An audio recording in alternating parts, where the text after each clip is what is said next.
5 ways to boost self-confidence at work today. In this presentation, we're going to be looking at something that not everyone needs, but everybody wants. How to improve your self-confidence in the workplace. The funny thing about confidence is that even if you have enough, it can always feel like you need more. Maybe you had a terrible day at the office where you could have said something clever but didn't speak up. Or maybe you crushed it today and you're just looking to make sure that you crush it tomorrow. In either case, you still want to know how to go to work the next day grabbing the bull by the horns. Well, I'm here to give you 5 ways that you can do just that. Number 1, dress up. See, this is such a simple tip that sometimes people barely consider it even advice. The response I usually hear is, what will dressing up do for me? Or, I've dressed up before and no one noticed. See, the goal, however, is not to get other people to notice you. It's to get you to notice you. Dressing nice is a confidence booster because it will strengthen the line between you and other people. When you are the best dressed person in the building, you'll be able to see yourself as different in a good way. Number 2, laugh at yourself. It's pretty easy to convince people that this advice works, but it's a lot harder to convince people to actually do it.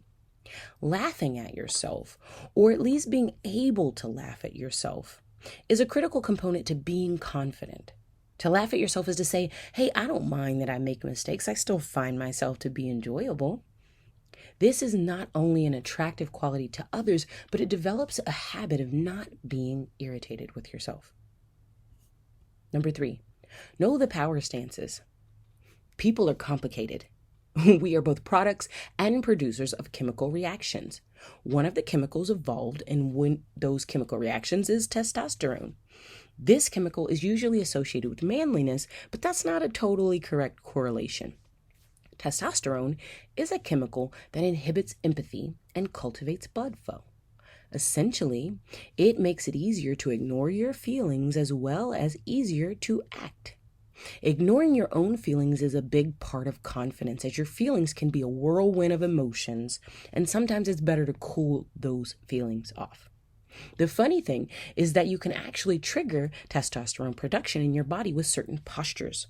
The classic Superman-looking hand on the hips with your chest puffed out posture will trigger testosterone production in your body. 4, think of yourself less. C.S. Lewis once said, humility is not thinking less of yourself, but thinking of yourself less. Self-confidence is crippled by thinking too frequently or too deeply about your own self. Whether you're admiring yourself or criticizing yourself, both are expressions of the kind of vanity that eventually can turn toxic. If you can bring yourself to instead admire the world around you, what you'll find is that doing so develops habits of positivity that at the same time keep you from indulging in hurtful self-criticism. And number 5, ask others for help. This is the hardest advice for self-confidence of all. To begin with, it's hard to believe that making yourself vulnerable will result in confidence, but it will. And the reason for that is because you open yourself up and you find that you are allowed to be more vulnerable than you thought. You will feel more comfortable to do it again. Self-confidence means not being afraid.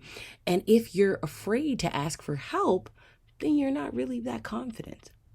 Confidence in the workplace can be highly reliant on your environment. If your workplace is toxic, focusing on keeping yourself safe first.